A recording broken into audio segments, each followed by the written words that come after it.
नमस्कार, मैं हूं संजय शर्मा। आप देख रहे हैं 4 PM न्यूज नेटवर्क। अभय दुबे जी के साथ रोज शो करता हूं। आज भी मैंने किया और एक कुछ जलते हुए सवाल मैंने उनसे पूछे। मैंने उनसे पूछा कि इजराइल की जो दादागिरी पूरी दुनिया में चल रही है, ये कब खत्म होगी? गजा में कितने सारे बेगुनाह बच्चे मौत के मुंह में समा गए, कोई पूछने वाला नहीं है। किस तरह गुंडागर्दी से उसने ईरान पर हमला किया। हालांकि ईरान के जवाब ने इजराइल के पसीने छुड़ा दिया, इजराइल को बहुत बड़ी मात्रा में तबाह कर दिया। क्या ये अमेरिका की जिद है कि पूरी दुनिया को युद्ध में झोंक दो और फिर अपने हथियार बेचते रहो? जिस तरह चीन ईरान के पक्ष में खड़ा हो गया और चीन पहले पाकिस्तान के पक्ष में खड़ा हुआ, दुनिया एक नए संदेश की तरफ जा रही है। भारत एक ऐसा देश है जो अपनी विदेश नीति तय नहीं कर पा रहा, युद्ध विराम के समझौते पे गायब रहता है, पूरी दुनिया में भारत की मजाक उड़ती है। मैंने अभय द्विवेदी जी से पूछा ये सब हो क्या रहा है, और मैंने ये भी जानना चाहा कि उत्तर प्रदेश की राजनीति में क्या हो रहा है। क्या अमित शाह उत्तर प्रदेश में अपनी सक्रियता बढ़ा रहे हैं? जिस तरह कल उन्होंने आके प्रोग्राम में पुलिस के अभ्यर्थियों को उनकी अपॉइंटमेंट लेटर बांटे योगी आदित्यनाथ के सामने और कहा, केशव मौर्य के लिए कहा कि मेरे प्रिय मित्र और डिप्टी सीएम। उस समय योगी आदित्यनाथ का चेहरा तमतमाया, क्योंकि योगी आदित्यनाथ और केशव मौर्य के बीच सास बहू के रिश्ते हैं। तो क्या योगी आदित्यनाथ को चुनाव से पहले हटाया जाएगा या बनाए रखा जाएगा? इन बातों पर भी हमने चर्चा की। बहुत अच्छा कार्यक्रम है, पूरा सुनिएगा। पहले चैनल को सब्सक्राइब और ज्वाइन करिएगा। चलते हैं अभय दुबे जी के पास। 4 PM न्यूज नेटवर्क में स्वागत है अभय दुबे जी आपका। इजराइल अपनी गुंडागर्दी पे उतारू है। उसको लगता है कि वो जहां चाहेगा, जिस तरह चाहेगा, उस तरह पूरी दुनिया में तानाशाही का रवैया अपनाएगा। गाजा में जो कुछ हुआ उसने पूरी दुनिया को शर्मसार कर दिया। सैकड़ों हजारों बच्चे भूख के मारे, युद्ध के मारे मर गए। अब ईरान पर हमला करने की कोई वजह नहीं थी। मुझे लगता है कि अमेरिका इसके पीछे बहुत ताकत के साथ खड़ा हुआ था और जो ईरान पर हमला हुआ, लेकिन इजराइल ने ये सपने में भी नहीं सोचा था कि ईरान इस तरह पलटवार कर देगा और इजराइल को बहुत बड़ा नुकसान पहुंचा देगा। उधर रडार से बचते हुए एक युद्धपोत के पहुंचने की, जहाज के पहुंचने की खबर है ईरान पे, जो बताया जाता है कि चाइना ने उसको भेजा है। चीन पाकिस्तान के साथ खड़ा हो जाता है, चीन ईरान के साथ खड़ा हो जाता है। पूरी दुनिया जिस तरह युद्ध के मुहाने पे खड़ी है और इजराइल के कारण एक बार फिर तृतीय विश्व युद्ध की आशंका बढ़ रही है। इजराइल की गुंडागर्दी को कोई रोकेगा या फिर ये अमेरिका अपने हथियार बेचने की होड़ में इसी तरह तबाही मचाता रहेगा? क्या लगता है आपको? देखिए, इज़राइल ने जिस तरह ईरान के ऊपर हमला किया है, उससे मुझे लगता है कि अब इज़राइल को समस्याओं का सामना करना पड़ेगा। क्योंकि इज़राइल ने एक गलत देश के ऊपर हमला कर दिया। ईरान मिस्र नहीं है, ईरान गाज़ा नहीं है, ईरान मध्य पूर्व नहीं है। ईरान आमतौर पर जिन देशों का भी, अब जिन इलाकों का हमने नाम लिया है, वो सारे सुन्नी इलाके हैं। ईरान एक शिया देश है। और दूसरे, ईरानी क्रांति का भी जो 1980 में हुई थी, रज़ा शाह पहलवी के, ईरान के राजा रज़ा शाह पहलवी के खिलाफ अयातुल्लाहों की क्रांति हुई थी, इस्लामिक क्रांति के नाम से जाना जाता है। उसका किरदार बिल्कुल अलग तरीके का था। और ईरान दुनिया की सबसे पुरानी सभ्यताओं में से एक है। मिस्री सभ्यता, ईरान यानी फारस, ईरान का पहला नाम फारस था, है? फारस की सभ्यता, भारत की सभ्यता, इराक यानी बेबीलोन की सभ्यता, ये सारी सभ्यताएं दुनिया की सबसे पुरानी सभ्यताएं हैं। यूरोप की सभ्यताओं से भी पुरानी। ईरान एक बिल्कुल अलग किस्म की चीज है। आप किसी भी मध्य पूर्व के विशेषज्ञ से, एशिया के किसी भी विशेषज्ञ से बात कीजिए तो वो कहता है, वो आपको बताएगा कि ईरान को कम करके आंकना बिल्कुल गलत है। और जो इजराइल ने किया है ईरान के ऊपर हमला, बहुत नुकसान भी पहुंचाया। बहुत से महत्वपूर्ण लोगों को इजराइल का जो अटैक था उसकी वजह से उनको अपनी जान भी, प्राण भी खोने पड़े। लेकिन बदले में ईरान ने हमला किया। उसके बाद तेल अवीव को आप देखिए, तेल अवीव खंडर जैसा लग रहा है। जो इजराइल की राजधानी है वो खंडर जैसा लग रहा है। क्यों लग रहा है? क्योंकि ईरान ने लगातार उसके ऊपर मिसाइलें फेंकी हैं और ये मामला यहीं पे रुकेगा नहीं, ये मामला लगातार जारी रहेगा। क्योंकि ईरानी जनता वैसे तो अपनी सरकार से कोई ज्यादा खुश नहीं है, क्योंकि सरकार जब बहुत दिन तक चल जाती है तो काफी एंटी इनकम्बेंसी उसके खिलाफ जमा हो जाती है। लेकिन इस सवाल के ऊपर, जबकि ईरान का राष्ट्रीय स्वाभिमान और इस्लामिक क्रांति का पूरा अस्तित्व दांव पर लगा हुआ है, उस वक्त मेरा मानना है कि ईरान जमकर खड़ा होगा। और उसे, जो लोग अभी हिचक रहे हैं वो भी थोड़े दिनों बाद हिचक बंद कर देंगे। सऊदी अरेबिया हिचक रहा है या दूसरे देश हिचक रहे हैं, अमेरिका के हस्तक्षेप के कारण वो भी बंद कर देंगे, वो भी सब ईरान के पक्ष में खड़े हो जाएंगे। ईरान के ऊपर इजराइल ने हमला करके दरअसल पूरी दुनिया में ईसाई बनाम मुसलमान का परिप्रेक्ष्य पैदा कर दिया है। आप मेरी बात को समझने की कोशिश कीजिए, मैं क्या कह रहा हूं। ईरान के टिकने का कारण क्या होगा? जाहिर है कि अमेरिका बहुत शक्तिशाली है, ये ईसाई बनाम मुसलमान हो जाएगा। और चीन ना तो ईसाई है ना मुसलमान है? और चीन इस वक्त ईरान के साथ खड़ा है और ये चीज ईरान को और बल प्रदान करेगी। क्योंकि भारत में भारतीय जनता पार्टी की सरकार है, वो विचारधारात्मक रूप से इजराइल के साथ है, क्योंकि उसे लगता है कि ऐसा ही भारत, इजराइल जैसा भारत हमें बनाना है। इजराइल में क्या है? धर्म यानी यहूदी मजहब, मोसेड यानी वहां की जासूसी संस्था, और उनका मिलिट्री इंडस्ट्रियल कॉम्प्लेक्स जो कि अमेरिका की नकल में तैयार किया गया है। इजराइल इन तीनों चीजों का जोड़ है। संजय जी, फिर से मैं एक बात कह रहा हूं, भारतीय जनता पार्टी ऐसा ही भारत बनाना चाहती है, इजराइल जैसा। इजराइल बहुत छोटा सा है, लेकिन वो एक बहुत विशाल का है, भारत को एक बहुत ही विशाल का इजराइल में बदल देना चाहती है। मजहब, क्या मजहबी भावना, मोसेड यानी जासूसी संस्था, और मिलिट्री इंडस्ट्रियल कॉम्प्लेक्स जो कि अमेरिका की नकल में बनाया गया है, इनको मिला के इजराइल बना है। बिल्कुल ऐसा ही भारत बनाना चाहती है। वो चाहती है इस तरह सारे यहूदी उस मुट्ठी भर जरा से देश में एकजुट होकर अपनी सरकार के खिलाफ, सरकार के पीछे खड़े रहते हैं लाइन लगाकर, उसी तरह का इस देश के तमाम हिंदू लाइन लगाकर भारतीय जनता पार्टी के पीछे खड़े हो। और भारतीय जनता पार्टी सनातन सनातन की बात करते हुए, हिंदू हिंदू की बात करते हुए उन सबको गोलबंद करे। लोग आपसी मतभेद भूल जाएं, ये भूल जाएं कि उनको सत्ता में हिस्सा मिल रहा है कि नहीं मिल रहा है, वो भूल जाएं कि उनको जो उनको उनकी आर्थिक बहबूदी हो रही है कि नहीं हो रही है, ये भूल जाएंगे उन्हें नौकरियां मिल रही है कि नहीं मिल रही हैं, ये भूल जाएंगे उनका आर्थिक सामाजिक सशक्तिकरण हो रहा है नहीं हो रहा है, और वो सीधे चुपचाप लाइन लगाकर नरेंद्र मोदी के खिलाफ खड़े हो जाएं। आप सोचिए, जिस वक्त ये सारी दुनिया एक तरह के बहुत बड़े, मैं विश्व युद्ध तो नहीं कहूंगा कि वो तो एक घिसी पिटी बात हो जाएगी, लेकिन एक बहुत ही विशाल और विध्वंसकारी युद्ध के मुहाने पर खड़ी हुई है। और भारत अभी अभी एक बड़े युद्ध के अंदेशे से उभरा है। वो कोई झड़प भारत और पाकिस्तान झड़प हुई थी, वो भी एक बड़े युद्ध में बदल सकती थी। मोदी जी वहां साइप्रस में मोदी मोदी के नारे लगवा रहे अपने लिए। अभी वो जब अहमदाबाद में विमान गिरा था, ड्रीम लाइनर गिरा था, वहां पे मोदी जी पोज दे रहे थे, वहां पर दुर्घटनाग्रस्त विमान के पास खड़े होकर मोदी जी पोज दे रहे थे। और अमित शाह कह रहे थे कि दुर्घटना तो होनी है, होनी, कौन रोक सकता है दुर्घटना को। बिल्कुल इस तरह की निष्ठुर सरकार है। आप सोचिए, इस वक्त मोदी जी को भारत में होना चाहिए था। और मोदी जी को विदेश यात्राओं का और विदेश मंत्री बनने का इतना शौक है कि जब कनाडा के प्रधानमंत्री ने उनको फोन किया कि आपको हम G7 में निमंत्रित करना चाहते हैं, तो मोदी जी को अपनी असमर्थता व्यक्त कर देनी चाहिए थी कि मैं वहां पर नहीं जाने वाला हूं, मुझे बहुत काम है भारत में, दूसरी समस्याएं हैं उनसे। लेकिन मोदी जी ने कहा ठीक है मैं जाऊंगा। और इस वक्त वो 3 देशों की यात्रा, दुनिया में कौन सा ऐसा राजनेता है जो इस वक्त विदेश यात्रा पर निकला हुआ है? आप बताइए, आप बताइए। आपको कोई, आप दिन रात खबरों के बीच में रहते हैं, आप बताइए कौन सा ऐसा राजनेता है जो इस वक्त विदेश यात्राओं पर निकला हुआ है? कोई नहीं है कोई। केवल नरेंद्र मोदी विदेश यात्राओं पर निकले हुए हैं। एक नहीं, 3-3 देशों में जाएंगे। आप इससे अंदाजा लगाइए कि आखिरकार हम लोग, और हिंदुस्तान में हालत क्या है। इतनी बड़ी विमान दुर्घटना हो चुकी है।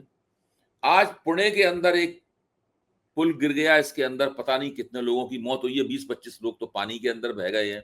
केवल 2 लोग मौतों की पुष्टि हुई है, लेकिन जो पानी के अंदर बह गए हैं उनके बारे में किसी को नहीं पता। और उत्तराखंड में एक हेलीकॉप्टर क्रैश हो गया है। पूरा भारत दुर्घटनाग्रस्त लग रहा है। और इस भारत की लगाम जिसके हाथ में है, नरेंद्र मोदी की सरकार, वो भी मुझे दुर्घटनाग्रस्त लग रही है। ये स्थिति है। और हमारे जो विश्वगुरु नेता हैं वो इस वक्त विदेश यात्राओं में लगे हुए हैं। आप सोचिए, विदेश मंत्री अलग दूसरे देशों की यात्राएं कर रहे हैं, नरेंद्र मोदी अलग दूसरे देशों की यात्राएं कर रहे हैं। हिंदुस्तान में दुर्घटनाओं पर दुर्घटनाएं हो रही हैं और दुनिया युद्ध के कगार पर खड़ी हुई है। इस स्थिति का हम और आप दोनों बैठे हुए असहाय रूप से सामना कर रहे हैं। ये एक नई परंपरा शुरू हो गई है अभय जी। और मुझे लग रहा है कि जिससे आज केदारनाथ के पास उत्तराखंड में एक हेलीकॉप्टर क्रैश हुआ है, 7 लोगों की मौत की खबर आई है। आज ही एयर इंडिया की फ्लाइट का वीडियो वायरल हो रहा है कि वहां पे 5 घंटे तक उसमें एसी नहीं चल रहा था, लोग हाथ से पंखा कर रहे हैं, प्रॉब्लम आई एयर इंडिया में। कल एक टेक्निकल प्रॉब्लम के चक्कर में फ्लाइट रोक दी गई उड़ने से। तो देश के नागरिक उड्डयन मंत्री की जिम्मेदारी नहीं है, ये कंपनी कौन है, कौन अफसर हैं जो इन हेलीकॉप्टरों की हवाई जहाज की चेकिंग करे। आप बताइए, 48 घंटे के अंदर एक इतनी बड़ी दुर्घटना होती है एयर इंडिया की, इसमें 240 से ज्यादा लोग मारे जाते हैं। उसके 48 घंटे के अंदर हेलीकॉप्टर क्रैश होता है, 7 लोग मारे जाते हैं। देश में हवाई यात्राओं पे कोई नियंत्रण, कोई संतुलन, कोई चेकिंग पॉइंट, कोई जांच पड़ताल कुछ है या नहीं है? तो डर लगता है, खौफ लगता है। एयर इंडिया आज की खबर, कल की खबर बता रहा हूं मैं आपको, एसी नहीं चल रहा है 5 घंटे तक, क्रू गायब होगा, क्रू मेंबर, लोग पंखा कर रहे हैं। तो एयर इंडिया के जहाजों को अगर संजय जी, आप कल मुझे एक फ्लाइट पकड़नी है। कल मुझे और मेरी पत्नी को एक फ्लाइट पकड़नी है और हम लोगों की फूंक सर की जा रही है। फ्लाइट एयर इंडिया की है। ओहो, ओहो, हाँ, ओहो। और हमारे बच्चों के फोन आ रहे हैं कि ये आप क्या कर रहे हैं, आपने एयर इंडिया से फ्लाइट क्यों बुक कराई। मैं आपको बता रहा हूं कि हालत क्या है। मेरे जैसे बहुत से लोग हैं, मेरे जैसे बहुत से लोग हैं।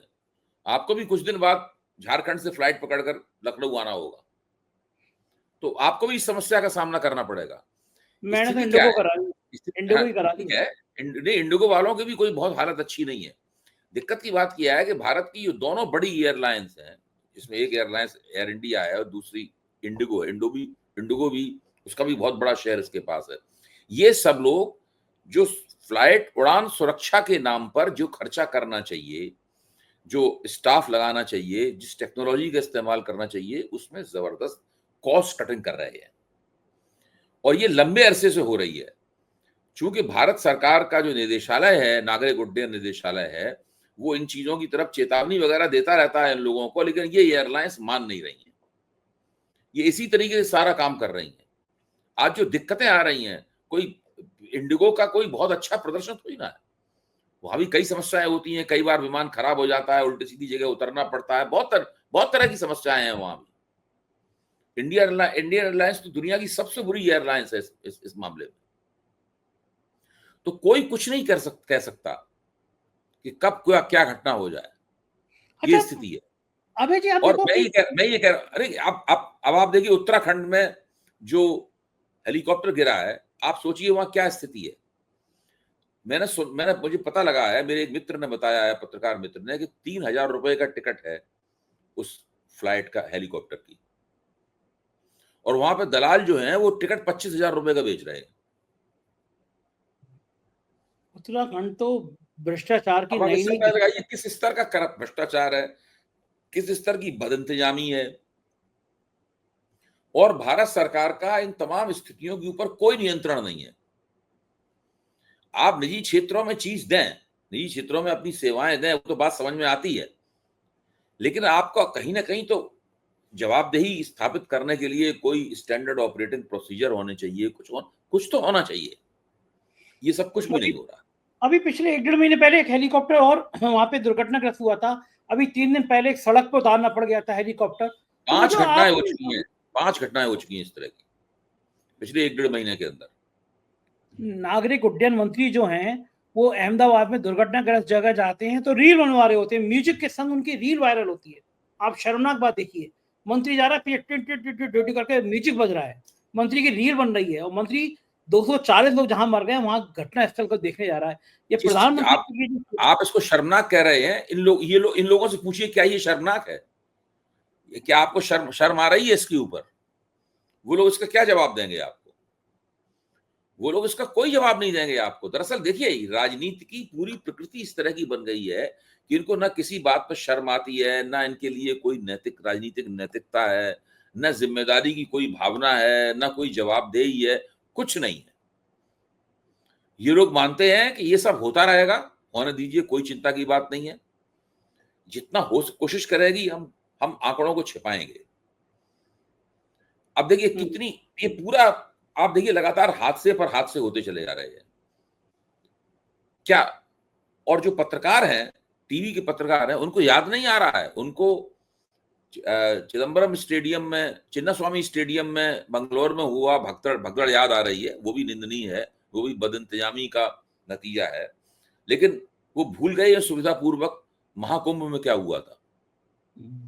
भाई उत्तर प्रदेश सरकार कह रही है कितनी 30 या 33 कितने संख्या बताई है, लेकिन बीबीसी ने बाकायदा गिन गिन कर और आइडेंटिफाई कर कर, शिनाख्त कर करके बताया है कि 83 लोगों की जान गई।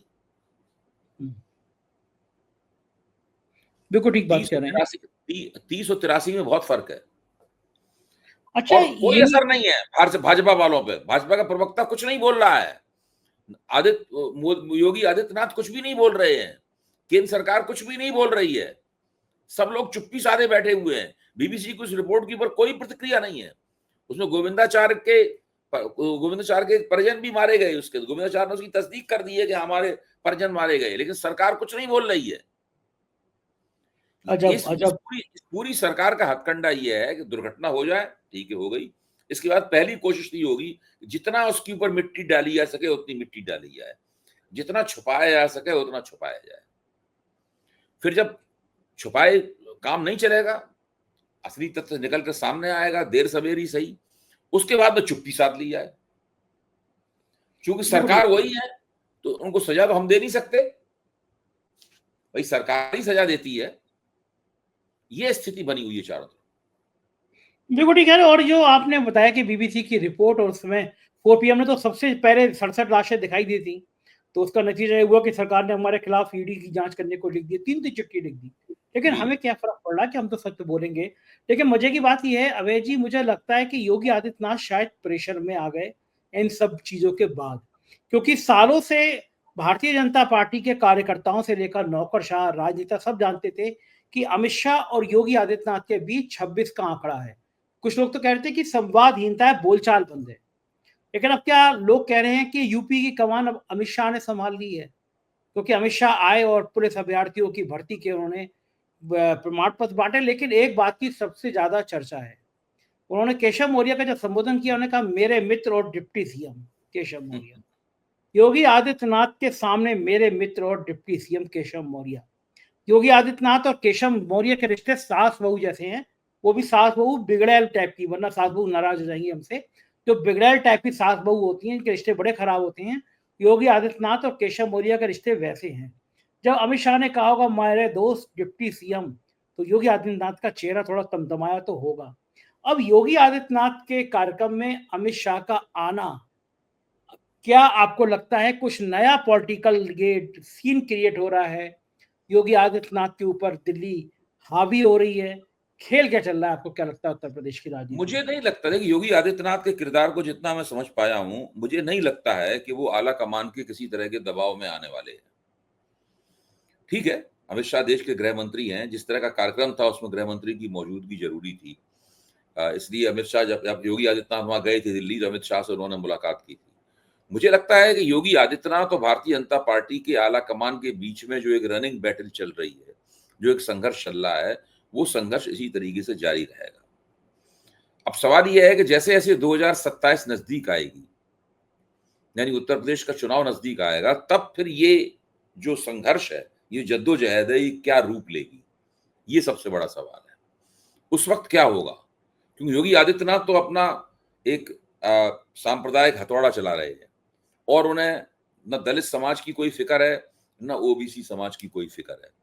योगी आदित्यनाथ का मानना है कि अगर अमित शाह और नरेंद्र मोदी को उत्तर प्रदेश का चुनाव जीतना है तो उन्हें झक मार कर आना चाहिए और दलित और ओबीसी समुदाय के वोट हमें दिलवाने चाहिए। चुनाव मेरे नेतृत्व में लड़ा जाएगा, योगी आदित्यनाथ मान के चल रहे हैं कि चुनाव उनके नेतृत्व में लड़ा जाएगा, और अगर भारतीय जनता पार्टी को चुनाव जीतना है तो वो दलित और ओबीसी समाज के वोट दिलवाने का बंदोबस्त करें। उन्हें इससे कोई मतलब नहीं है। उन्होंने कहा हमारा कोई काम नहीं है इनके वोट दिलवाना। अगर आपको 2029 में केंद्र का चुनाव जीतना है तो आपको उसके लिए उत्तर प्रदेश का चुनाव जीतना जरूरी है। योगी आदित्यनाथ ने मान लिया है कि मुझे हटाया नहीं जा सकता है, हालांकि ये उनका मुगालता है। जिस दिन राष्ट्रीय स्वयंसेवक संघ और नरेंद्र मोदी दोनों मिलकर एक बैठक में तय कर लेंगे मोहन भागवत नरेंद्र मोदी आदित्यनाथ को हटाना है, उसके अंदर 15 मिनट के अंदर उन्हें हटा दिया जाएगा। 15 मिनट लगेंगे केवल, उनको हटा दिया जाएगा। तो वो तो ये उनका मुगालता है, लेकिन अभी वो तय नहीं कर पा रहे हैं, उसका वो पूरा आनंद उठा रहे हैं योगी आदित्यनाथ, वो एक अलग बात है जी। अच्छा जी, ये जो संघ लंबे समय से सामाजिक समरसता का कार्यक्रम चलाता रहा है, संघ की कोशिश रही है कि जातियों में लोग ना बटें, क्योंकि अगर जाति में बटेंगे तो संघ का भी खेल खत्म हो जाएगा और बीजेपी का भी खेल खत्म हो जाएगा। लेकिन जिस तरह से करणी सेना ने तांडव मचाया आगरा में एक दलित सांसद रामजी लाल सुमन के एक बयान के बाद, जिस तरह हथियार लहराए और जिस तरह करणी सेना के लोगों को हथियार लहराने की अनुमति दी गई, उससे उत्तर प्रदेश में पिछड़ों और दलितों में गुस्सा तो बना है। जाति जनगणना की बात सामने आ रही है, लेकिन फिर ये सवाल उठता है ना कि राजस्थान में ऊंची जाति का मुख्यमंत्री, उत्तर प्रदेश में ऊंची जाति का मुख्यमंत्री, उत्तराखंड में ऊंची जाति का मुख्यमंत्री। ये लगातार, और उत्तर प्रदेश देश का सबसे बड़ा राज्य है, यहाँ पे पिछड़ों की आबादी सबसे ज्यादा है। तो फिर पिछड़ों को ये मानना है कि हमारे ऊपर जिस आबादी के 84 वोट हैं, 6-7-8% वोट है ब्राह्मणों के और ठाकुरों के, उनका प्रतिनिधित्व हमारे ऊपर लगातार। देखिए, आप कल्याण मध्य सिंह, प्रदेश के मुख्यमंत्री मोहन यादव को पिछड़ी जाति का मुख्यमंत्री मत मानिए। आपको मेरी बात अजीब लग सकती है, मेरा मानना है कि जो यादव भारतीय जनता पार्टी में होता है उसको ऊंची जात का ही माना जाता है। भाजपा का यादव जो है वो ओबीसी नहीं है, वो टेक्निकली ओबीसी है, बाकी यादव लोग उसको ओबीसी नहीं मानते। तो मोहन यादव जो मध्य प्रदेश के मुख्यमंत्री हैं, वो ओबीसी नहीं है, आप वो गलतफहमी निकाल दीजिए दिमाग से। उससे कोई भारतीय जनता पार्टी के पक्ष में यादव जाति के मतदाता नहीं आने वाले हैं। तो आप ये मान के चलिए कि भारतीय जनता पार्टी जिन लोगों को सत्ता के शीर्ष पर बैठाती है, वो पूरा उसका कोशिश होती है कि दलितों और ओबीसी की वोट हमें प्राप्त हो जाए, लेकिन वो हम ऊंची जात के किसी व्यक्ति को ही शीर्ष सत्ता उसको प्रदान करें।